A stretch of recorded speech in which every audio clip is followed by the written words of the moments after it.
Let me share with you something that I see in the youth group, but I also see in the church at large, individual congregations. Because we have dumbed down the gospel, because we're not preaching the true gospel, and we are using carnal means to attract people. If you use carnal means to attract men, you're going to attract carnal men. And you're going to have to keep using greater carnal means to keep them in the church. So what has happened is this. We have these large churches filled with many unconverted carnal people.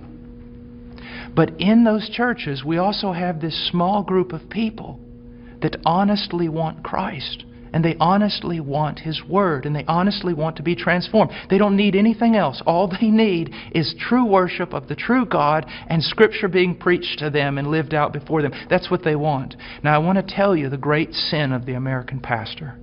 And this has got me in a lot of trouble, but it's true.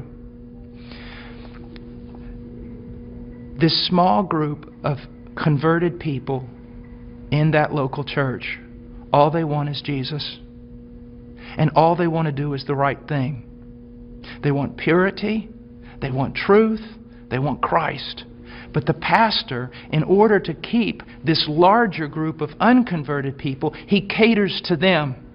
So while he is feeding these carnal men and women with carnal things, he is letting the sheep of God starve to death, and he is going to stand before God one day in judgment.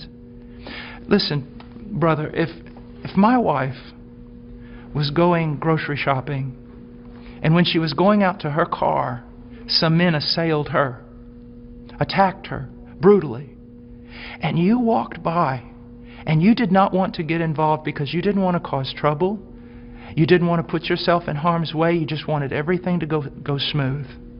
After all that was done, I would look for those men to deal with them. But I want you to know this, I'd look for you too. Because you had a chance to stand for my wife, my bride. And out of self-preservation or wrong ideas, you did not do it. You're just as much responsible as those men who attacked her. And that's what's happening all throughout America with pastors. It's the bride of Christ. There are sheep in all these churches, many of them, even churches that seem somewhat heretical in places. You'll usually find a group of people who truly want Christ, but the leadership is catering to the carnal and letting the bride of Christ starve to death, impoverished. And that is wrong.